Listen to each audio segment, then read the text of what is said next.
저는 양복 상의에다가 운동복 하의 입고 있다. 그래서 어울리지 않는다라는 생각이 드는 게 왜요? 왜냐면 이재명 후보는 얘기했죠. 기획재정부의 예산 편성권을 청와대로 갖고 오겠습니다라고 얘기를 했는데 네. 김동연 후보 같은 경우에는 기재부의 역할을 좀 강화시켜서 이런 국회라든지 청와대의 예산 낭비 이런 부분들을 기재부의 전문가들이 꼼꼼히 따져봐야 된다라는 주장을 하고 있거든요. 뭔가 안 맞잖아요, 이게. 이 근데- 가장 중요한 부분부터. 아니, 근데 김동연 후보하고 저는 잘 맞는다고 보는 게 일단 출신이 김동연 그 전 부총리가 굉장히 외부모 밑에서 고생하면서 자라서 흑수저에 뭐 대명사 같은 그렇죠. 사람이죠. 예, 본인이 뭐 상고 나와가지고 은행 들어가서 예, 야간 그다음에 대학 다니고. 예, 야간 대학 다니고 그다음에 기재부는 서울대 경제학과들이 주류예요. 서울대 경제학과 아니면 서울대 법대도 안 쳐주는 곳이 기재부인데 거기에서 예산실장이라는 진짜 하기 어려운 그 신화적인 어떤 이거를 좀 창출을 하면서 살아왔고 네. 그다음에 공무원들을 개혁해야 된다라고 강하게 주장을 한단 말이에요. 그러니까 기재부의 힘을 강화한다 그래도 기존의 방식을 얘기하는 게 아니기 때문에 그걸 갖다가 기존의 기재부를 강화해야 된다 그랬기 때문에 아니다 이렇게 얘기하면 안 되죠. 왜냐하면 김태현의 정치쇼. 김태현의 정치쇼 수요일 2부와 3부 김태현의 정치쇼 최고의 시그니처 코너 탑 오브 탑 원탑 최고의 코너 더 해드려? 아니, 숨 안 막혀요? 수식어를? 아, 숨 안 막혀요? 아 제가 힘들어요. 더 해볼까요 그냥? 아니, 괜찮아요. 수식어 막 계속 붙여가지고 래퍼. 괜찮아요. 탑 오브 탑 원탑 시그니처 최고 넘버원 코너 여의도 타짜 세 분 모셨습니다. 윤태권 터모와 정치분석실장 장성철 대구 가톨릭대 드민 교수 김상일 민주당 선대 언론 특보 모셨습니다. 안녕하세요. 안녕하세요. 야 한 번도 안 쉬고 하니까 야, 힘드네. 래퍼다 래퍼. 예? 마지막에 막 숨 속살해. 막혀가지고 막. 예? 0313님 가장 중심 잡힌 방송. 아니 뭐 당연하죠. 저희는 공정방송 진행하기 때문에. 아. 자 우리가 오늘 할 얘기가 많은데 대선 일주일 남았잖아요. 뭐 어제가 3.1절이었기 때문에 3.1절 얘기를 좀 하겠습니다. 저희 뭐 앞서 뉴스 언더블락에서 말씀드렸듯이 어제 3.1절에서 있었던 문재인 대통령 기념사 요 얘기 하기 전에 이건 뭐야 또 어제 3.1절 기념식이 열린 곳이 국립 대한민국 임시정부 기념관인데 윤 실장 네. 임정기념관의 설립에 대해 윤 실장이 기여했다고 하는데요라고 원고에 써 있습니다. 제가 이거를- 이거를 분명히 말씀드릴 것은 제가 이렇게 해달라고 말한 거 아니에요. 아니 그거 물어보 나 그거 물어보려고 그랬어 지금 본인이 먼저 얘기한 거예요? 내가 기여했습니다. 이러고. 아닙니다. 그러니까 어제 여기서 했어요. 그러니까 아마 네. TV 보신 분들은 저런 공간이 뭐지? 네. 저게 있었냐라고 하실 분들이 있을 건데 사실상 처음 어저께 뭐 개장된 거나 마찬가지인데 제가 약간의 기여를 했죠. 한 이게 2016년부터 본격적으로 추진이 돼서 처음 좀 쉽지 않고 그랬는데 제가 되게 존경하는 선배님이 이제 여기에서 핵심적인 역할을 했는데 저를 이제 불러가지고 이제 당신이 좀 움직이고 심부름도 하고 해라. 일도 제가 또 저희 할아버지가 독립유공자 아니겠습니까? 아 그러세요? 예. 그래서 당시에 이제 서울시 쪽에도 이야기를 하고 당시는 여야가 반대였었잖아요. 아무래도 지금 현 여권이 적극적이고 야당이 조금 미온적이었는데 야당 의원실하고도 좀 이야기 뭐 협조도 받고 뭐 그런데 제가 조금 일을 해가지고 이 당시에 17년에 여기 추진위원 민간 추진위원 33인이 위촉이 됐었어요. 저는 잘 38명. 모르시는데 예. 이 독립선언 3.1째 독립선언 네. 한 게 33인 민족 대표지 않습니까?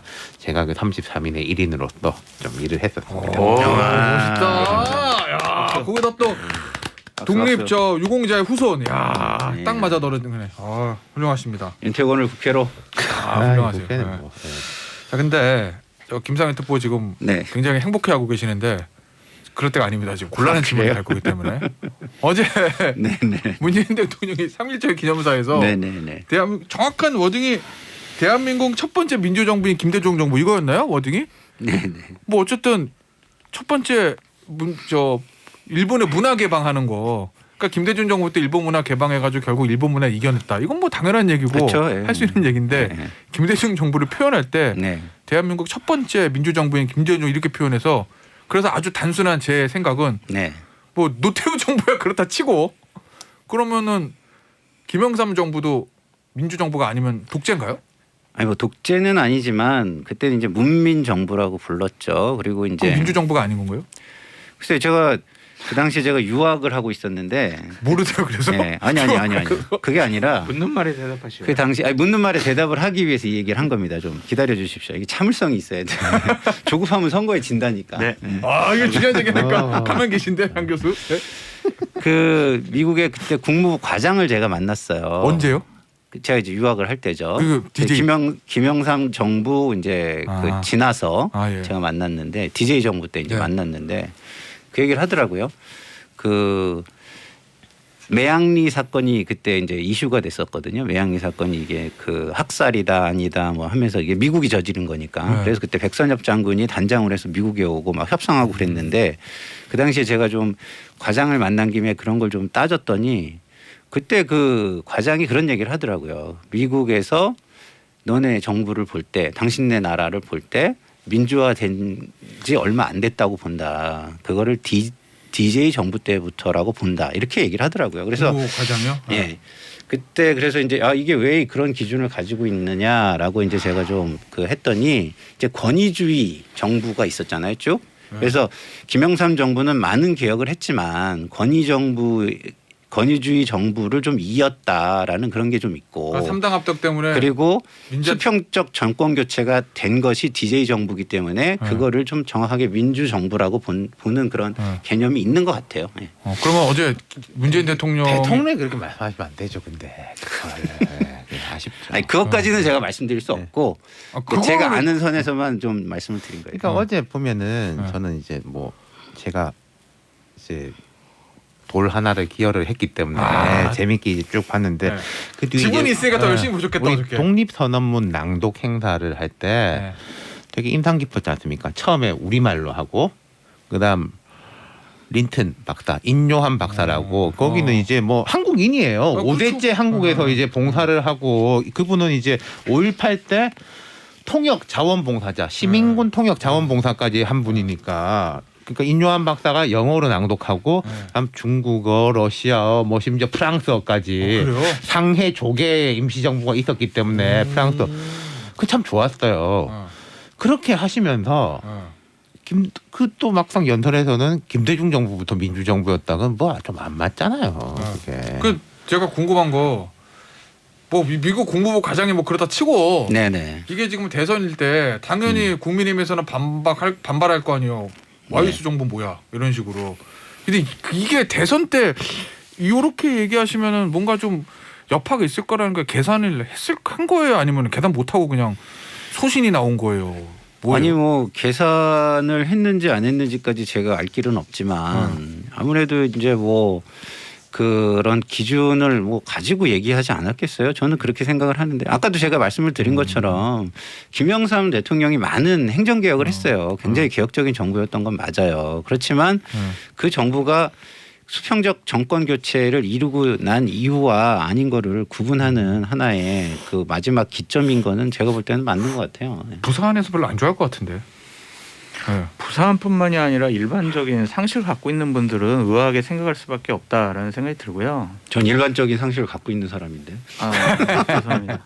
그 일반적이라는 것에 대한 기준이 좀 다른 것 같은데 3.1절까지 구분짓고 분열, 갈등 불러일으키는 말을 하신 거는 좀 옳지 못한 것 같다라는 생각이 듭니다. 저는 이게 별로 대선에 이재명 후보에 크게 도움될 것 같지가 않아가지고 제가 그냥 걱정돼서 드리는 말씀. 제 사견입니다. 네. 진짜 걱정되세요? 아니 왜냐면 도움이 안 될 것 같아. 네. 당에서 뭐래요? 근데 요새 대통령이 말씀하시는 거에 대해서 그렇게 반응도가 높지 않아요. 아, 전체적으로 후보들 말에 대한 반응도가 높지. 미래 권력이 더 중요하구나 이제는. 예. 알겠습니다. 예. 여기서 마무리하고 일주일 남았잖아요. 야, 대선 캠프에서 무슨 일이 있을까? 이거 이제 저희가 오늘 메인 주제로 좀 다뤄볼 건데 이게 일주일이요. 선거 일주일이면 어때요? 김상투 이게 네. 되게 이제 선거 오늘이나 내일 공중파에서 마지막 3사 여론조사가 나오잖아요. 이제 여론 공표가 금지되고 일주일 전에 판세 그게 뭐 1%든 2%든 이런 것들이 대부분 보면은 굳어지는 경우가 많아요. 아니면은 일주일 동안 뭐 어마어마한 일이면서 바뀌고 막 이런 게 많아요. 지금까지는 마지막 여론조사대로 대선 결과가 거의 나왔죠. 예. 거의 다 그렇게 나왔고요. 그래서 뭐 그때는 또 이제 차이가 좀 많이 나는 게 많았고, 근데 이렇게 초박빙인 경우는 거의 없었던 것 같아요. 근데 이제 선거 막바지 일주일을 남겨두면 대부분 선거에서는 기본적으로 하는 게 뭐냐면 다지기예요, 다지기. 다지기. 예, 다지기.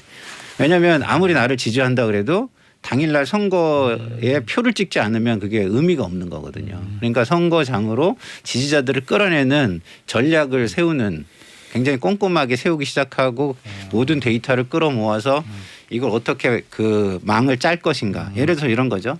제가 윤태곤 실장을 잘 알아. 그러면 제가 투표를 하고 난 다음에 윤 실장한테 전화를 해서 찍었어? 안 찍었으면 뭐 내가 뭐 차례도 좀 이렇게 끌고 가서 모시고 갈 테니까 꼭 찍어. 이런 걸 하는 거예요. 민주당 그렇게 강압적으로 막 찍으라고 그럽니까? 권유. 아니죠. 권유하는 거죠. 찍어 이렇게 권유해요? 또 일주일 이렇게 세다, 오늘. 이런 걸 말꼬리 잡는다고 하는 거거든요. 아니 궁금해서 물어본 거야. 아니 우리 윤 실장님하고 저하고 이제 뭐 경어를 써야 되지만 이제 평상시 신분이 있어서 그냥 편하게 이런 표현을 쓴 건데 또 이렇게 죄송합니다. 말꼬리를 잡으신다면 죄송합니다. 자 그러면 이제 일주일 남겨놓고 캠프에서 우리 어떤 움직임이 있나 이런 걸 보면, 우리 지금 현재 캠프에 계시는 김상일 특보 말씀은, 그러니까 지지층을 투표장으로 이끌어가는, 뭐 굳이 거치게 표현하면 지지층을 동원, 그렇죠. 아주 거치게 표현하면 예. 그게 제일 중요하다는 거고. 제일 중요하고 그 다음은 이제 구분을 하는 거예요. 그 우리의 홍보가 가장 먹힐 수 있는 데가 어디냐. 중도에서 우리 쪽에 약간 우호적인 사람들, 이런 사람들한테 홍보물이나 SNS를 더 많이 보내고, 그다음에 중도인 사람들한테도 보내고, 그러니까 그다음 아닌 사람들한테는 좀 덜 보내고, 뭐 이런 식으로 좀 구분해서. 예. 아주 이분법적으로 단순하게 저처럼 생각하면 어설픈 산토끼 잡기보다 집토끼를 확실하게 다지자, 이런 거라는 거구나. 그렇죠. 장 교수는 예전에 대선 캠프 많이 해봤잖아요. 어때요, 일주일 때? 말이에요. 다지기 우리 김산일 특보님 얘기하셨던 것처럼 다지기 차원에서 그렇게 전화도 많이 돌리고요. 저희는 동선을 상당히 중요하게 생각을 합니다. 동선? 그래서 마지막에 네. 우리 쪽에 강력한 지역적인 기반에 가서 집중적인 유세를 해요. 그러니까 시간대별로 막 옮겨다니면서 네. 예를 들면 대구 갔다가 어디 옆에 뭐 경상 갔다가 또 어디 갔다가 뭐 부산 갔다가 뭐, 그래서 그런 동선을 짜고 네. 그러면 모박- 예를 들면 국민의힘 기준이라고 하면 대구 경북 부산 경남 대구경북이죠. 호남보다는. 여기 집중적인 유세를 할 계획을 갖고 있더라고요. 왜냐면 여기서 표가 많이 나와야 되잖아요. 네. 지금 여기가 상당히 조금 원래 보수파 쪽 후보가 봤던 것보다 지지율이 나오지 않아요. 그럼 막판에 가서는요, 이게 결집을 시켜야 되기 때문에 집중적인 유세를 할 수밖에 없다라고 말씀드립니다. 비슷한 얘기나 되는 곳 가서 그럼요. 되는 데다 그 투자. 유세장에 막 열기가 뜨거워야 이게 어. 또 바람도 좀 이렇게 형성이 되고, 또 사람들이 이제 되나 뭐 이러면서 맞아, 이제 맞아, 희망도 갖고 이렇게 되는 이게 거니까. 더 그런 게요. 맞아. 과거 지금 이제 두 후보들이 정치를 되게 오래 한 분들이 아니잖아요. 그리고 제가 말씀드렸지만은 이제 전통적 지지층하고 스킨십이 그렇게 큰 분들이 아니에요, 둘 다. 과거 같으면은 박근혜 후보가 되고요, 뭐 말라고 요노 서울 가라 뭐 이러고 이제 호남 후보가 이제 광주 뭐 오지 말더라고 서울 가더라고 그런 식으로 한단 말이에요. 맞아. 근데 지금 두 사람 다 사실 뒤통수가 약간 따끔따끔한 게 있기 때문에 후반이 지금 이 여론조사에서도 그러니까 밀리지는 않지만은 네. 과거에 비해서 윤석열 후보가 호남에서 괜찮고 이재명 네. 후보가 TK에서 괜찮단 말이에요. 네. 그러니까 이게 집토끼 잡을 수밖에 없는 오, 거죠. 오히려 그렇겠구나. 그러니까 왜냐하면 생각해보세요. 윤석열 후보 같은 경우에는 그 선거운동 초기에는 호남을 3번이나 갔어요. 네. 그거는 이제 마지막에 가서는 집토끼 잡으러 우리 전통적인 지역 기반에 몰두하겠다라는 계획이죠. 변화구를 계속 던지는 건 네. 직구를 던지기 위해 아, 그렇지. 변화구를 던져 놓는 거죠. 네. 눈 속임이 이제 보여주는 거 바깥쪽 떨어져 던지고 몸쪽으로 빡. 그거 똑같아요. 양 후보 다 똑같죠. 네. 그렇게 하니까 딱 들어오네. 자, 그러면 윤 시장 하나 더 물어볼게요. 일주일 동안 뭐 어떤 그러니까 걸 동선과 준비해야 이런 돼? 거에 대해서 이제 말씀을 주셨으니까 저는 이제 약간 다른 각도에서 보자면요. 그런 이제 헛되다기보다 그 ROI 가성비가 안 나온 건 버리라는 게 윤석열 후보 입장에서 윤석열 후보 그 캠프에서 이재명 지지자를 설득을 시켜가지고 데리고 오겠다. 이재명 후보 입장에서 윤석열 지지자 포기. 되도 않는 일들이지. 포기하시고 중간 쪽에 있는 분들, 그럼 중간 쪽에 있는 분들 영향을 제일 미치는 건 뭐냐면요, 좋은 것보다 나쁜 거예요. 실점하면은 영향 많이 미칩니다. 예를 들어서 우리 지지층들은요 좀 실점해도 뭐 별 상관없어요. 맞아요. 근데 그리고 득점해가지고 상대를 설득하겠다. 이것도 조금 이게 답 안 나오는 거고 실점하지 않을 때 중도층이 이제 거부감이 덜하고 분위기 좋은 쪽으로 쏠릴 수 있다. 그러니까 옛날에 예를 들면 뭐 우리 김상현 특보는 안타까우시겠지만 정동영 의장 네. 노인파마 발언이나 그다음에 지난 총선 때 저 부천에서 있었던 이부망천. 저 미부망천이나 뭐 저 세월호 유족 폄하 뭐 예. 이런 것들 말씀하시는 그렇죠. 거죠. 그런 거가 눈에 탁탁 귀에 탁탁 꽂혀요. 그냥 똑똑 들어오죠. 그러면 이제 중간에 표심 결정하지 못했던 부동층들 저쪽은 안 되겠어 이러고 상대 쪽 그러니까 가니까. 이게 이럴 때는 되게 조심해야 되는 게 뭐 약자들을 건드린다거나 아. 이런 거 하면 안 되거든요. 그래서 이거 사실은 뭐 우리 장 교수님이 말씀하실 것 같아서 제가 뭐 자진 납세하면 저희 뭐 후보가 뭐 우크라이나 뭐 얘기 안 해요. 했다던가. 왜도 긁어부순 만드세요? 왜 아직 그러세요? 아무 생각도 없었던 것 진짜 같은데. 잊어버리고 어제 있었네. 뭐 윤석열 후보가 장애인을 과거에 폄하하는 용어를 써가지고 발언을 했다든가 이런 것들은 마지막에는 진짜 조심해야 되는 제가 거예요. 이게 보면요, 이 두 후보 다 리스크가 있는 게 과거에 문재인, 박근혜, 안철수 유세를 보면요. 그러니까 뭔가 논쟁되는 건 있죠. 근데 그건 준비된 논쟁이에요. 강한 보수적 발언을 했다든지 강한 진보적 발언을 해서 논쟁이 나오는 건데 그분들은 무슨 현장 말실수 이런 거 없는 분들이야. 왜냐면 애드립이 없거든. 애들이 없어. 근데 지금 이 양쪽 다 제가 볼 때는 그 각 캠프에서 오늘도 무사히 거의 이제 그 수준이에요. 그리고 이제 한 일주일 남겨놓고 막 다닐 거 아니겠습니까? 네. 집중으로 분위기도 업되고 할 건데 저는 후보들한테 신신당부드리고 싶은 게 같은 말 반복하면 돼요. 듣는 사람들은 다 달라요. 자기는 근데 후보는 내가 아침에 많이 이 말 하니까. 했으니까 저녁에 좀 바꿔서 말해야 되겠지 싶은데 그럼 사고 납니다. 오. 듣는 사람은 다 달라요.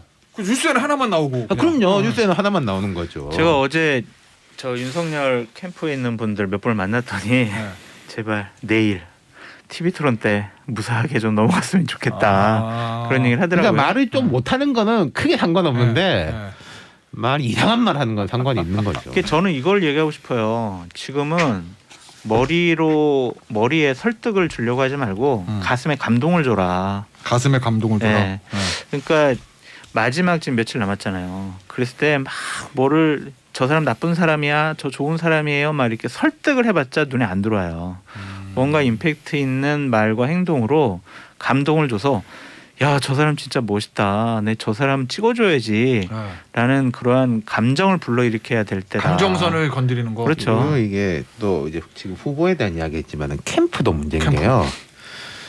꼭 이때 뭘 하고 싶어 해요. 내 존재감을 보이고 싶어 하고 이기면 이기는 쪽대로 아유 나빠지고 이길까봐 겁나가지고 하나라도 하고 싶어하고 인수위 찍고 청와대 가야 돼. 지는 이번에 뭐 쪽은 이런 건가? 내가 역전 홈런을 날리리라. 네. 근데 그러다가 실수하는 거거든요. 어스윙. 네. 그거. 이거 잠깐 사전 인터뷰 때 우리 저 윤 실장 그런 얘기 하셨다면 SNS 활동도 좀 조심해야 된다고. 그러니까 SNS 활동하는 것도 저는 아까 후보 저기처럼 계속 반복하면 돼요. 근데 이제 뭐 귤, 뭐 그림 이런 거 괜히 이제 저 윤석열 후보 트위터에 있었던 그렇죠. 우크라이나 뭐 그쪽 응원합니다. 뭐 실무 누가 했는지 모르겠습니다만 실무자들끼리 했다고 하는데 그분들 폄하하려고 하는 게 아니라 밤새도록 이거 고민하고 하면 이제 우리 두세 명이 모여가지고 야 이거 되게 좋은 아이디어 같아. 자기들끼리는 그런단 말이에요. 그래가지고 올리는 문제죠. 그러니까 이게 마지막에는 절실함이 제일 중요한 거예요. 절실함. 절실하면 이렇게 오만해지기가 쉽지가 않은데 이게 마지막에 가면은 이렇게 막 자리 욕심 있는 사람들 이런 사람들이 조금 이렇게 막 내가 막 뭐 좀 하려고 이렇게 좀 건방져지고 오만해지고 뭐 이런 것들이 많거든요. 네. 그럼 실수가 나오는 거죠. 절실하면 겸손해진다. 저는 이렇게 보입니다. 알겠습니다. 이수영 님이 윤태곤 실장의 1일 1일 명언이라고 하면서 오늘의 명언은 오늘도 무사히. 진짜 그럴 것 같아요. 저희 동네에 이제 공사 현장이 많은데 요즘은 그게 이제 뭐 남녀 이제 성차별적이다라고 가지고 많이 지웠는데 예전에는 이제 어린이하고 이제 아내가 오늘도 무사히 아빠 뭐 그거 붙여놨었잖아요. 무사고 제 며칠째 이런 그렇죠. 거 붙어 있고. 네. 그러니까 지금부터는 위기 관리해야 되지. 뭐 그냥 무리해가지고 득점하려고 하지 않았으면 좋겠어요. 그러면 실수예요. 알겠습니다. 시간이 3분 남았는데 뭐 시간 모자라면 저희가 3부에서 이어서 얘기를 해볼게요. 결국 그래도 중도층 표심 좀 볼 수밖에 없잖아요. 왜냐하면은 야권은 일단 단일하게 결렬됐고 윤석열 안철수 두 후보 그리고 어제 여당은 김동연 후보와의 연대 오늘 뭐 네. 기자회견 하니까 한다고 그래 김동연 후보 아마 뭐 후보 사퇴 얘기가 나올 가능성이 높죠. 높겠죠? 예, 높은 걸로 보입니다. 네. 근데 저 김상투 후보 제가 이제 궁금한 건 사실은 김동연 후보의 지지율이라는 게 네. 거의 오차범위 생각하면 0이나 마찬가지다. 0.1점이 안 되니까. 네, 네. 그러면 김동연 후보를 땡겨와서 네. 숫자상으로는 크게 도움이 안 될 거 아니에요. 산수로 생각하면. 그래도 일단은 뭐 네. 지금 그 후보가 이야기하고 있는 것이 네. 되는 듯한 느낌. 예를 들어서 국민통합정부라든가 그래서 제가 그거 여쭤보는 예, 거예요. 그런 것들 되는 느낌을 줄 수가 있죠. 그리고 김동연이라는 어떤 인물이 사실은 대선 후보로서는 그 지지세가 굉장히 약하지만 개인 김동연은 상당히 스토리텔링이 되는 굉장히 인사거든요. 그리고 존경하는 사람들도 꽤 많아요. 근데 대선 후보로서 적합하냐 이건 좀 다른 얘기라서 그런 거지. 근데 그런 사람이 이재명 옆에 서준다면 사실은 이재명이 굉장히 돋보이는 효과는 굉장히 큰 거죠. 본인이 대선 후보로서는 네. 큰 적이 없지만. 그러니까 숫자 외에 플러스 알파가 그냥 그렇죠. 이런 건 같아요. 약간 이렇게 보수적으로 접근해도 네. 우리가 어떤 일을 할 때 이거는 되면 좋은데 이게 이런 역효과도 있을 것 같은 아리까리한 게 있는데 제가 볼 때 김동연 카드는 크게 좋은지는 모르겠지만 마이너스 될 일은 절대 없는 거죠. 뭐 이게 뭐 표 깎아 먹을 일이 뭐가 있습니까? 뭐 한 표라도 올라가면 올라가는 거지. 예. 근데 전 잘 안 어울린다고 봐요. 그러니까 잘 오를 거냐, 뭐 잘 안 오를 거냐 그건 있지만은 깎이는 건 없는 거란 거죠. 그러니까 저는 양복 상의에다가 운동복 하의 입고 있다. 그래서 어울리지 않는다라는 생각이 드는 게 왜요? 왜냐면 이재명 후보는 얘기했죠. 기획재정부의 예산 편성권을 청와대로 갖고 오겠습니다라고 얘기를 했는데 네. 김동연 후보 같은 경우에는 기재부의 역할을 좀 강화시켜서 이런 국회라든지 청와대의 예산 낭비 이런 부분들을 기재부의 전문가들이 꼼꼼히 따져봐야 된다라는 주장을 하고 있거든요. 뭔가 안 맞잖아요, 이게. 이 근데 가장 중요한 부분부터. 그렇게 자, 뭐 하나씩 여기서 하나씩 하면 모르지만. 네. 요 논쟁은 저기 잠시 뉴스톡과 3부에 듣고 싶으신 분은 또 들어오기 3부에 절단 신공이라고 합니다. 잠시 쉬었다 올게요. 김태현의 정치쇼 수요일 3부 여의도 타짜 계속 얘기 나눠볼 건데요. 속보가 들어왔습니다. 근데 놀랍지가 않아요. 다 예상했던 거기 때문에. 김동연 새로운 물결 후보가 대선 후보직을 사퇴하고 이재명 후보의 당선을 위해 뛰겠다. 뭐 이렇게 얘기했답니다. 어제 저녁에 그 만남이 있었으니까 뭐 오늘 후보 사퇴하고 지지 선언하는 건 뭐 예정된 수순이었죠. 그래서 뭐 놀랄만한 속보는 아닌데 맞습니다. 어쨌든 오늘 공식적으로 발표가 됐으니까 말씀을 드리고 우리 2부에 우리 저 장성철 교수하고 김상희 특보 논쟁 붙었습니다. 아니, 논쟁 아니고요. 제가 어떻게 김동연 감히 후보, 이제 전 여당 후보와 이재명 후보가 어울리느냐 아니냐. 네. 그러면 아까 장성철 교수는 양복 웃도리에 저 추리닝 바지 입은 거다. 추닝이 아니라 운동복이라고 하세요. 운동복. 아이고 죄송합니다. 운동복 바지 입은 거다. 그리고 그 말씀하셨죠.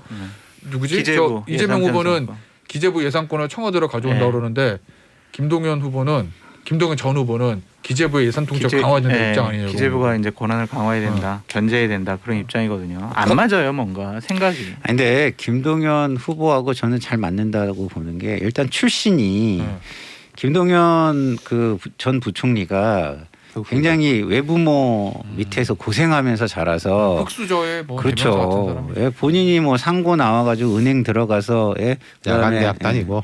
야간 대학 다니고 그다음에 기재부는 서울대 경제학과들이 주류예요. 서울대 경제학과 아니면 서울대 법대도 안 쳐주는 곳이 기재부인데 거기에서 예산실장이라는 진짜 하기 어려운 그 신화적인 어떤 이거를 좀 창출을 하면서 살아왔고 네. 그다음에 공무원들을 개혁해야 된다라고 강하게 주장을 한단 말이에요. 그러니까 기재부의 힘을 강화한다 그래도 기존의 방식을 얘기하는 게 아니기 때문에 그걸 갖다가 기존의 기재부를 강화해야 된다 그랬기 때문에 아니다 이렇게 얘기하면 안 되죠. 왜냐하면 그렇다고 청와대로 예산권을 옮겨도요 결국은 관료들이 다 하는 거예요.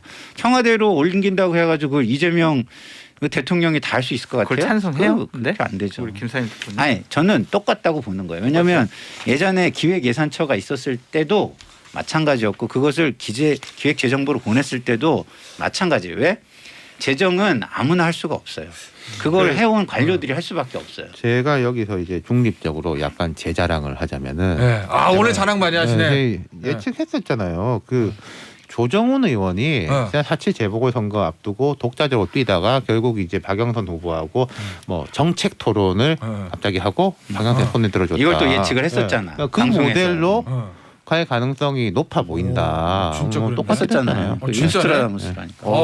원래 윤태곤 시장 눈이 큰데 더 커졌어 지금. 내 말이 맞지 이러고. 아예 대선 저 누가 당선도 그것까지 맞춰봐. 맞추려고 되는데. 그거는 이제 네. 개인적으로 찾아오시면. 근데 저는 뭐 그런 생각이 들었어요. 어제 그 장면 보면서 뭐 지지율 숫자나 무슨 뭐 정책에 대한 이견 이런 걸 떠나서 그냥 중도 유권자라만 보면 그래도 이재명 그럼 뭘 하네. 뭔가 좀 자기랑 좀 결이 다른 사람 데려와서 뭔가 말만 통합하는 게 아니라 뭔가 하려고 하네라는 그런 인상은 좀 줬던 것 같아요. 그리고 아무나가 아니라 아까도 제가 말씀드렸지만 김동연은 어떤 정책이라는 측면에서는 상당히 단련이 돼 있는 사람으로 알려져 있어요. 근데 좀 의아스러운 게 왜 어제였을까라는 좀 생각이 들어요. 그러니까 예를 들면 투표용지 전에 했으면은 오, 차라리 그러네. 네, 조금 근데 저 밑에 이재명 번호가 저 후보에게 뒤에 있어가지고 한 표라도 더. 한 이게 표라도 이런 더 거 도움이 되지 저기 않았을까. 두 분이 이제 엇갈리는데 잘 되면은 광폭 행보, 못 되면은 좌충우돌. 요거 윤태곤 시장 명언 중에 하나다. 미는 거죠. 이제 잘 되면은 이제 통합이고 이제 뭐 못 되면은 아니 무슨 뭐 우조원진 좌 김동연이냐 이렇게 돼버리면은 뭐 꼬이는 거죠. 조원진 의원한테 후보한테도 전화해서 같이 하자고 그랬다면서요? 단일화해요 또 이렇게. 조원진 후보랑 왜 웃으? 진짜 맞죠? 그렇게 얘기한 거. 해명하세요. 네? 해명하시라고.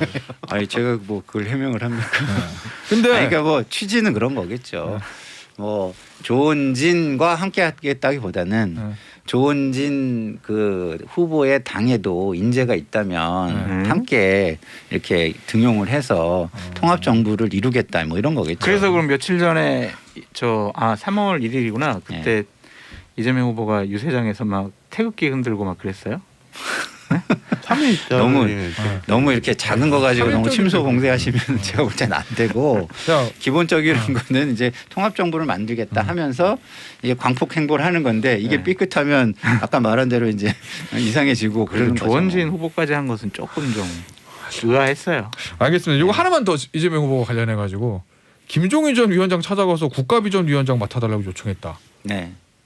이건 뭐예요? 그러니까 이것도 진위를 가지고 하긴 한 걸 텐데 어떤 효과를 노리고 있는 거예요? 윤여진 장관한테도 요청하고 네. 되게 요청을 많이 하는 것 같아. 여러 명한테 하는 거. 그러니까 제가 얘기를 했잖아요. 사실은 네. 이게 나와 다른 사람까지 이렇게 널리 그렇게 인재를 등용해서 쓰겠다 이게 쉽지 않아요. 사실은 쉽지 않거든요. 근데 뭐 그런 진정성을 좀 이렇게 보이는 차원에 왜냐하면 내가 다 하겠다 내 측근으로 다 하겠다 나와 비슷한 사람으로 다 하겠다 이럴 수도 있는 건데 그러지 않고 진짜 나는 통합 정부를 한번 해보겠다 의지다, 이런 의지로 후보에. 볼 수도 있는 거예요. 그러니까 진정성을 이제 이게 보여주는. 먹히는지 안 먹히는지 모르겠지만 어쨌든 전 좋게 봐요. 네. 그리고 이게 아까 제가 김동희 후보 말씀드렸지만 이것 때문에 표 깎아 먹을 일은 없어요. 잘 될까? 크게 올라갈까는 제가 잘 모르겠는데 뭐 통합정부라고 나 안 찍어줘. 세상에 그런 사람이 어디 있겠습니까? 통합정부 때문에 안 찍어주는 사람이. 윤석열 후보 지금 보면요. 이재명, 윤석열 다 날썩해 보지만 그리고 언론이 사실 안 좋은 쪽만 주목하는 그 경향이 있는데 좋은 쪽을 보자면은 윤석열 후보도 좀 빨랐죠. 김대중 노무현 정부 이어받고 뭐 이재명이 아닌 민주당의 합리적인 의원들하고는 뭐 협치하겠다 뭐 그런 이야기 계속 하고 있지 않습니까? 대구 가서는 전 그거 되게 좋게 봤던 게 대구 가서 호남이 잘 돼야 영남도 잘 됩니다. 이런 맞아요. 식의 좋은 걸 찾아보자면요. 사실 양쪽 다 있어요. 오늘 장성철 교수가 굉장히 작은 이슈를 너무 많이 꺼내는 것 같아요. 아니 그 큰 이슈들은 두 분이 잘 얘기하시니까 저는 양념으로 작은 이슈 하는데 이재명 후보 이런 부분은 조금 의아한 게 뭐냐면은 저는 노무현입니다라고 이제 얘기를 하셨다가 또 이제 TK 가서는 제가 박정희입니다라고 막 이렇게 얘기를 하시고 뭐 윤석열 뭔지 잘 후보도 모르겠다. 뭐 다 비슷하게 그렇게 했죠. 아니, 그렇죠. 그러니까 윤석열 후보랑 비교할 건 아니고 이재명 후보는 그런 식으로 얘기를 하시는데 노무현 후보가 얘기를 했죠. 네. 원칙 없는 패배보다 원칙 있는 뭐 패배를 하겠다? 뭐 그런 얘기. 아니 근데 원칙 이제 없는 그때와 승리보다. 지금은 전혀 다르죠. 왜냐하면 지금은 실용을 네. 중심으로 가는 거고 그때는 개혁 적폐청산 이런 걸 중심으로 가는 거고 전혀 너무 다르잖아요. 극단과 이제 극단이라 이거죠. 정체성이 뭐냐, 원칙이 뭐냐. 잘 되는 거하고 못 되는 거의 한 끗 차이의 에피소드를 말씀드리고 싶은 게 제가 이제 윤석열 후보가 김대중 전 대통령, 노무현 전 대통령 존중하는 건 되게 좋은 모습이라고 생각하는데 그 이제 지원유세 나오는 DJ 정부 때 한 전직 장관 한 분이 꿈에서 김대중 대통령이 나와가지고 나는 윤석열을 지지한다고 말씀하셨고 아 진짜 그랬어요? 그럼 진짜 그랬어요. 그건 참 이거 너무 나갔다. 아무리 선거판이지만 우리가 물론 그건 내 꿈에서 봤다는 거기 때문에 선거법 위반은 아닐 겁니다. 허위 사실 유포는 아니에요. 입증이 안 돼. 네. 알겠어요. 자, 근데 앞서도 제가 잠시 얘기 말씀드렸는데 장 교수. 네? 근데 이재명 후보는 뭔가 하잖아요. 김동연 저 후보도 그렇죠. 데려오고 네, 네. 김종인 전 위원장도 뭐 요청도 하고 윤전 전 장관한테 요청했다고요?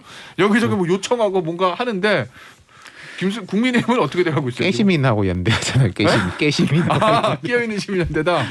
그러니까 제가 이제 이재명 후보의 행보나 말에 대해서 비판을 했지만 네. 그렇게 통합이라든지 아니면은 큰 정치 개혁에 대한 담론을 던진 거는 잘했다라고 보여져요. 하지만 진정성은 없다. 그런 비판을 받는 것은 이재명 후보의 말과 행동을 신뢰할 수 없다라는 부분은 우리가 짚고 넘어가야 합니다. 왜요? 네? 왜 신뢰할 수 없어요?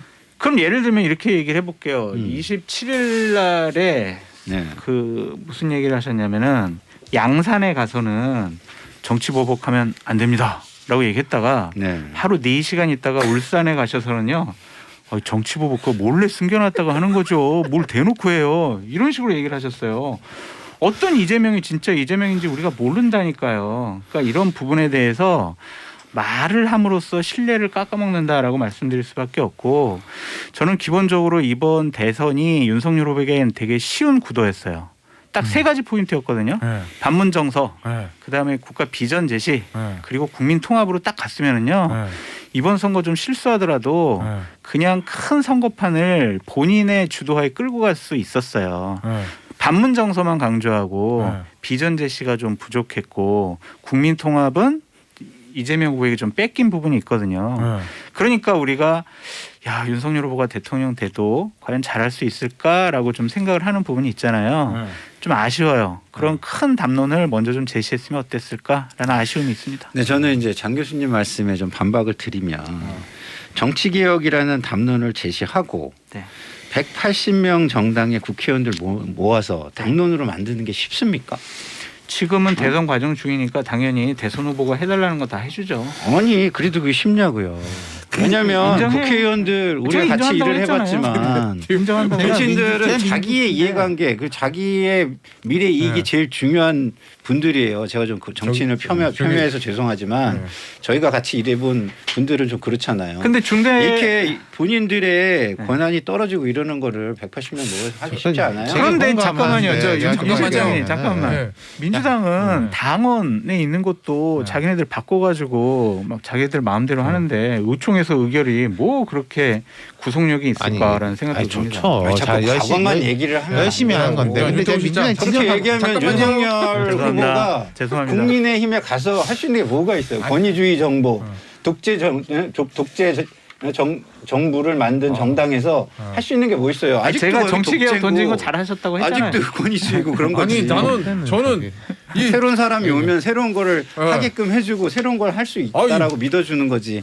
물 흐르듯한 유려한 진행이 네. 때문에 막혔는데 지금? 제가 이제 민주당 저는 아까부터 이야기했잖아요. 정치개혁 좋아요. 잘하고 있는데 근데 그게 좀 말 말고 행동을 보여줄 수 있는 방법이 어렵지가 않은데 답답한 게 뭐 586 뭐 이렇게 물러난다 그 이야기 했다가 이제 오히려 강훈식 의원 물러나고 우상호 의원 더 올라오고 뭐 추미애 전 장관 나오고 그리고 요즘은 또 유시민 전 장관이 아주 맹활약한단 말이에요. 오늘 100분 토론도 나온다던데 저는 정치개혁 되게 좋아요. 그럼 딱 그거에 발 맞춰가지고 조홍천 의원 같은 사람 요즘 많이 나오는데 제 개인적으로 친해서 이런 말을 하는 겁니다. 조홍천 의원 같은 분을 좀 미리 좀 많이 썼으면 좋았을 것 같은데 동의 100% 지금 동의합니다. 이제 뭐 추미애 유시민 이건 그 정치개혁의 방향하고 뭐가 안 맞는 느낌이란 말하고 말이에요. 행동이. 네. 근데 자, 제가 일단 심각하게 하나만 더 전달하겠습니다. 말씀드리면 자기 이제 진정성 얘기를 하는데 예를 들면은 정치개혁안으로 내세운 것 중에서 지방선거 3인 중대 선거고 네. 이거는 지금 법 그냥 민주당 바꾸면 되잖아요. 네. 왜 안 해요?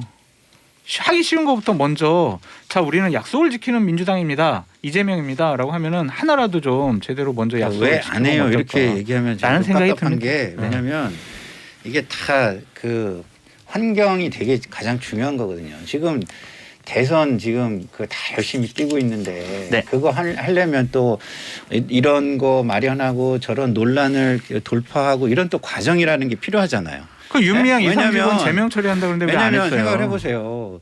지방 기초위원들이 선거의 다 핵심들이에요. 근데 그 논란을 막 뚫고 지금 그걸 할 환경이 그러니까. 된다고 그럼 생각하세요? 약속을 왜 하냐고요? 알겠어요. 민주당의 그 팁을 환경을 좀 드리자면은 환경이 맞을 때 추진하면 방금 되는 거죠. 그러니까 장성태 소장님이 왜 안 해요? 중대선거구제 이렇게 막 때와 공격했지 장소가 않습니까? 근데 괄호 열고 괄호 닫고는 진짜 하면 어떡하지? 하지 마요. 진짜 하면은 아까 지금 말씀하신 것처럼 우리는 기초 의원들이 이런 어려움에도 불구하고 했다가 된 거고 국민의힘은 할 말이 없어지는 거예요. 왜 안 하냐는 거는 하지마가 들어 있는 거야.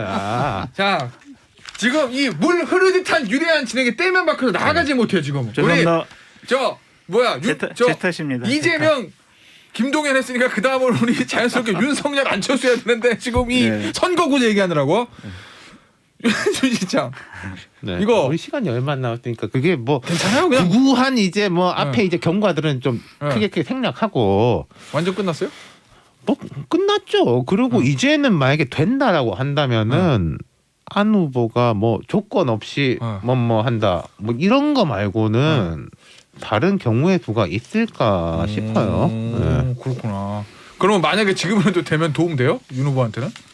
아니 그런 식으로 뭐 조건 없이 뭐 한다라고 하면은 도움이 될 것이고 근데 뭐 처음에 뭐 안이 약간 나왔던 거 있지 않습니까? 뭐 원하는 거 다 시켜주고 뭐 인수위 뭐 그런 식으로 하면 저는 오히려 마이너스일 것 같아요. 이제는. 그러니까 지난주 일요일 버전까지는 그렇게 해도 됐는데 이제는 아니다. 네, 이제는 그냥 조건 없이 뭐 한다면은 이제 뭐 플러스겠지. 그렇구나. 근데 하나만 진짜 궁금한 게 막 그런 얘기 했잖아요. 지난 일요일 날 그 깨진 다음에 약간 뭐 진실 게임은 있긴 있었지만 윤 후보 쪽에서 그 인수위 제안 저 참여까지 하고 다 던졌는데 마지막에 안철수 후보가 틀었다. 왜 거절했느냐? 국민의힘 측에서 이유를 모르겠다 뭐 이러잖아요. 저는 이해를 못하겠다 그러더라고요. 이해를 못하겠다 뭐 그런 얘기도 하죠. 캠프에서도. 국민의당에서도 그때 뭐 우리도 잘 모른다 뭐 그런 식의 이야기. 그러니까 아무도 다 모른대잖아. 국민의당도 몰라, 국민의힘도 몰라. 그 안철수 후보 본인만이 아는 건데. 그래서 이거 얘기가 되게 조심스러운데. 하지 마세요. 에? 하지 마세요. 하지 마요. 네, 하지 원고 있어가지고. 우리 SM에 궁금하도 꼭 하라고 그래가지고. 하면 안 돼. 아니 그 부인인 김미경 교수의 뜻이 반영된 거 아니냐라는 얘기도 있다. 그거는 제가 모르겠습니다만은 근데 이건 있죠. 우리가 처음에 이제 흐름이 김건희 흐름에서 김혜경 흐름으로 넘어왔다. 요새는 김미경 원톱. 김건희, 김혜경 뭐 이분들은 살아 계신지 이제 뭐 누워 계신지 알 수가 없고 전력 거의 왜? 이제 그 두 사람 전력 왜 지금? 김미경 것은 거의 이제 전력의 절반 이상 손 꼭 잡고 유세 다니고 뭐 어제 어디 제 보도를 보니까 전북 고창인가에서도 김미영 교수가 먼저 완주하겠습니다라고 하니까 안철수 후보가 맞습니다 이런 식으로 하고. 그러니까 아무래도 그러니까 그게 나쁜 의미가 아니라 부인의 역할이 김미경 교수 역할은 커요. 안철수 근데 두 같이 분이 이름 되게 붙었잖아. 가까운 사이예요. 이제 뭐 물론 뭐 부부가 다 가깝습니다만은 되게 가깝고. 저기 이윤 두 사람도 사이는 좋겠죠 뭐. 안 봐서 그렇죠. 모르겠지만. 그리고 지금 뭐 도덕적 흠결 뭐 이런 게 나올 거가 없잖아요. 스펙도 뭐 나머지 두 분이 안 좋다가 아니라 이분이 이제 워낙에 월등하게 그렇죠. 스펙이.